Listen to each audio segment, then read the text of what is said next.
श्री राम। 14वां सर्ग। महाराज दशरथ के द्वारा अश्वमेघ यज्ञ का सांगोपांग अनुष्ठान। इधर वर्ष पूरा होने पर यज्ञ संबंधित अश्व भूमंडल भ्रमण करके लौट आया। फिर सरयू नदी के तट पर राजा का यज्ञ आरंभ हुआ। महामनस्वी राजा दशरथ के उस अश्वमेघ यज्ञ महायज्ञ में ऋषिशृंग को आगे करके श्रेष्ठ ब्राह्मण यज्ञ संबंधित कर्म करने लगे।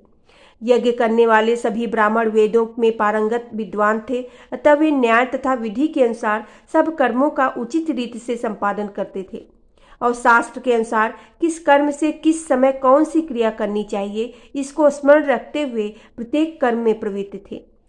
ब्राह्मणों ने प्रवर्ग का शास्त्र के अनुसार संपादन करके उस उपसद नामक इष्टि विशेषक का भी शास्त्र के अनुसार ही अनुष्ठान किया। तत्पश्चात शास्त्रीय उपदेश से अधिक जो अतिदेशत प्राप्त कर्म है उस सबका भी विधिवत संपादन किया। तदंतर ततक कर्मों के अंगभूत देवताओं का पूजन करके हर्ष में भरे हुए उन सभी मुनिवरों ने विधि पूर्वक प्रातः सवन आदि कर्म किए। इंद्र देवता को विधि पूर्वक हविष्य का भाग अर्पित किया गया। पाप निवर्तक राजा सोम का रस निकाला गया। फिर क्रमशः माध्य नंदिक सवन का कार्य आरंभ किया हुआ।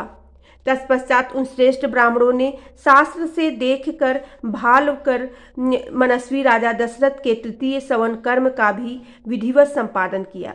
ऋषिशृंग आदि महर्षियों ने वहां अभ्यास काल में सीखे गए अक्षरों से युक्त स्वर और वर्ण से संपन्न मंत्रों द्वारा इंद्र आदि श्रेष्ठ देवताओं का आह्वान किया। मधुर एवं मनोरम सामगान के लय में गाए हुए आह्वान मंत्रों द्वारा देवताओं का आह्वान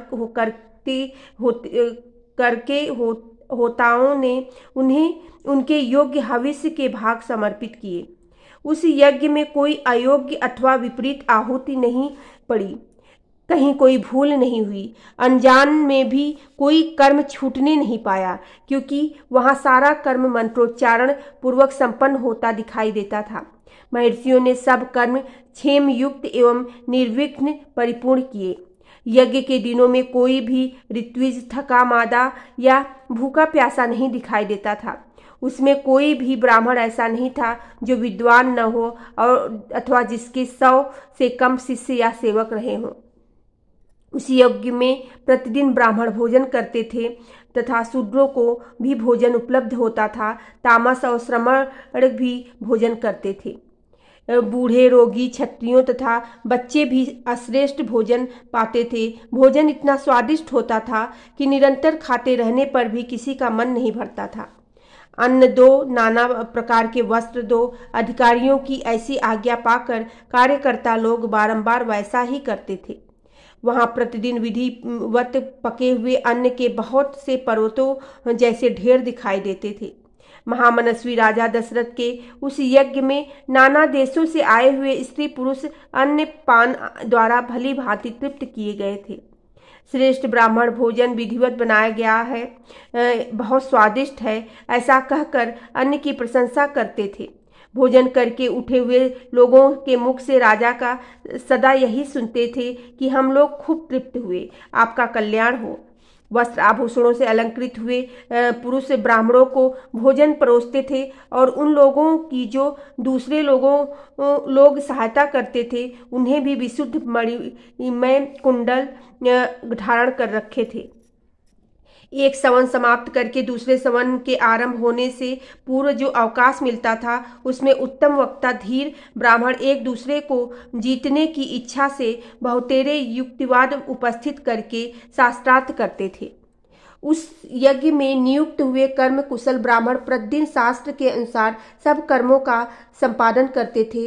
राजा के उस यज्ञ में कोई भी सदस्य ऐसा नहीं था जो व्याकरण आदि 6 अंगों का ज्ञाता न हो, जिसने ब्रह्मचर्य का पालन न किया हो तथा जो बहुश्रुत न हो। वहां कोई ऐसा द्विज नहीं था जो वाद विवाद में कुशल न हो। जब यूप खड़ा करने का समय आया तब बेल की लकड़ी के 6 यूप गाड़े गए, उतने ही खैर के यूप खड़े किए गए तथा पलाश के भी उतने ही यूप थे जो वल्व निर्मित यूपों के साथ खड़े किए गए थे। बहेड़े के वृक्ष का एक यूप अश्वमेघ यज्ञ के लिए विहित है। देवदारू के बने हुए यूप का भी विधान है, परंतु उनकी संख्या न 1 है न 6 है। देवदारू के दो ही यूप विहित है। दोनों बाहें फैला देने पर जितनी दूरी होती है उतनी ही दूरी पर वे दोनों स्थापित किए गए थे। यज्ञ कुशल शास्त्राज्ञ ब्राह्मणों ने ही इन सब यूपों का निर्माण कराया था। उस यज्ञ की शोभा बढ़ाने के लिए उन सब में सोना जड़ा गया था। पूर्वोक्त 21 यूप 21 अत्र 504 अंगुल ऊंचे बनाए गए थे। उन सबको पृथक पृथक 21 कपड़ों से अलंकृत किया गया था। कारीगरों द्वारा अच्छी तरह बनाए गए वे सभी सुदृढ़ यूप विधि पूर्वक स्थापित किए गए थे। वे सब के सब 8 कोणों से सुशोभित थे। उनकी आकृति सुंदर एवं चिकनी थी। उन्हें वस्त्रों से ढक दिया गया था और पुष्प चंदन से उनकी पूजा की गई थी। जैसे आकाश में तेजस्वी सप्त ऋषियों की शोभा होती है, उसी प्रकार यज्ञ मंडल में वे दीप्तिमान यूप सुशोभित होते हैं थे। सूत्र ग्रंथों के बताए अनुसार ठीक माप से ईंटें तैयार कराई गई थी। उन ईंटों के द्वारा यज्ञ संबंधित शिल्प कर्म में कुशल ब्राह्मणों ने अग्नि का चयन किया था।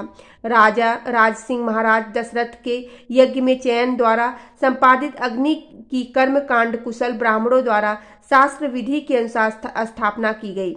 उस अग्नि की आकृति दोनों पंख और पुच्छ फैला कर नीचे देखते हुए पूर्वाभिमुख खड़े हुए गरुड़ की सी प्रतीत होती थी। सोने की ईंटों से पंख का निर्माण होने से उस गरुड़ के पंख सुवर्णमय दिखाई देते थे।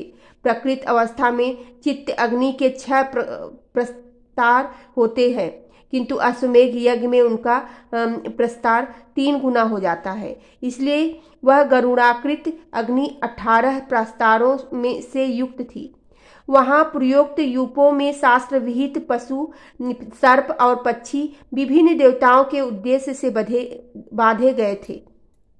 सामित्र कर्म में यज्ञ, अश्व तथा कर्म आदि जलचर जंतु जो वहां लाए गए थे, ऋषियों ने उन सबको शास्त्र विधि के अनुसार पूर्वोक्त यूपों में बांध दिया। उस समय उन यूपों में 300 पशु बंधे हुए थे तथा राजा दशरथ का वह उत्तम अश्वरत्न भी वहां बांधा गया था। रानी कौशल्या ने वहां पोषण आदि के द्वारा सब ओर से उस अश्व का संस्कार करके बड़ी प्रसन्नता के साथ 3 तलवारों से उनका स्पर्श किया। तदंतर कौशल्या देवी ने सुस्थिर चित्त से धर्म पालन की इच्छा रखकर उस अश्व के निकट 1 रात निवास किया। तत्पश्चात होता यर्धवर्य और उद्गाता ने राजा की महिषी कौशल्या, वावाता तथा परिवृत्ति इन सबके हाथ से उस अश्व का स्पर्श कराया। उसके बाद परम चतुर जितेंद्रिय ऋत्विक ने विधि पूर्वक अश्वकंड के गूदे को निकालकर शास्त्रोक्त रीत से पकाया।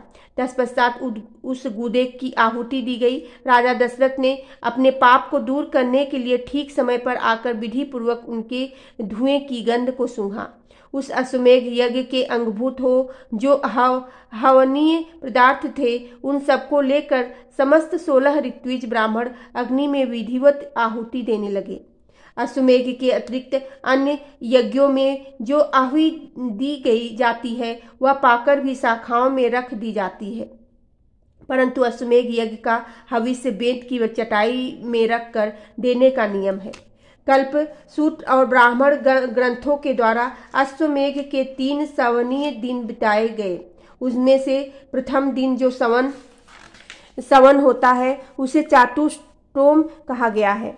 द्विज दिवस साधु सवन को उवत्थ्य नाम दिया गया है। तीसरे दिन जिसका सवन का अनुष्ठान होता है उसे आतिरात्र कहते हैं। उसमें शास्त्रीय दृष्टि से विहित बहुत से दूसरे कृत भी संपन्न किए गए हैं। ज्योतिष्टोम, आयुष्टोम यज्ञ 2 बार, आतिरात्र यज्ञ 5वां, अभिजीत 6ठा, विश्वजीत तथा 7वें 8वें आप्तोयार्न, ये सब के सब महाक्रतु माने गए हैं जो अश्वमेघ के उत्तर काल में संपादित हुए। अपने कुल की वृद्धि करने वाले राजा दशरथ ने यज्ञ पूर्ण होने पर होता को दक्षिण रूप में अयोध्या से पूर्व दिशा का सारा राज्य सौंप दिया। अर्धवायु को पश्चिम दिशा तथा ब्रह्मा को दक्षिण दिशा का राज्य दे दिया। इसी तरह उद्गाता को उत्तर दिशा की सारी भूमि दे दी। पूर्व काल में भगवान ब्रह्मा जी ने जिसका अनुष्ठान किया था, उस अश्वमेघ नामक महायज्ञ में ऐसी ही दक्षिणा का विधान किया गया है। इस प्रकार विधि पूर्वक यज्ञ समाप्त करके अपने कुल की वृद्धि करने वाले पुरुष शिरोमणि राजा दशरथ ने ऋत्विजों को सारी पृथ्वी दान कर दी।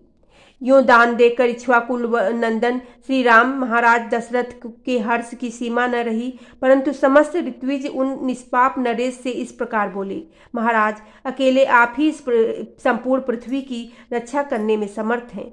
हम में इसके पालन की शक्ति नहीं है, अतः भूमि से हमारा कोई प्रयोजन नहीं है।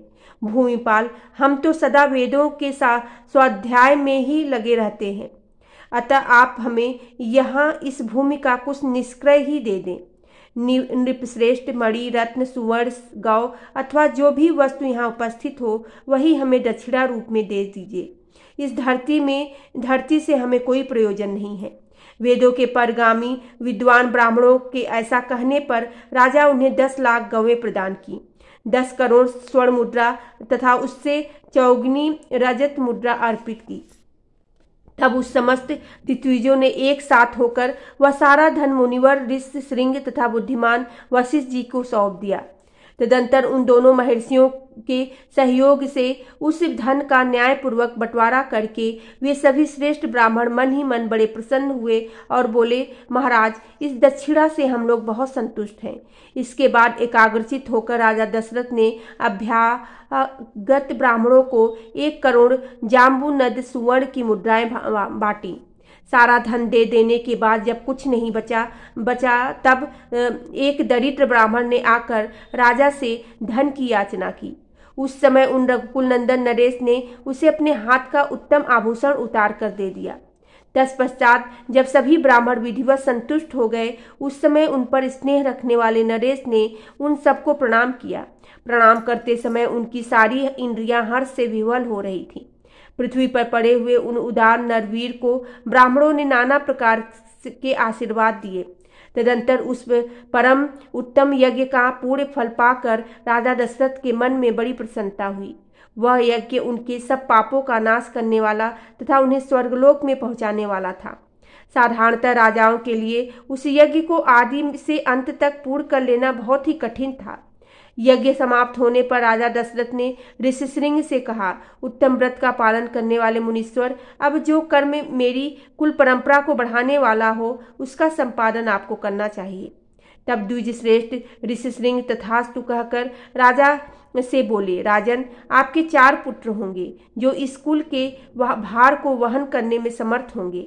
उनका यह मधुर वचन सुनकर मन और इंद्रियों को संयम में रखने वाले महामना महाराज दशरथ उन्हें प्रणाम करके बड़े हर्ष को प्राप्त हुए तथा उन्होंने ऋषिश्रृंग को पुनः पुत्र प्राप्ति कराने वाले यज्ञ का अनुष्ठान करने के लिए प्रेरित किया।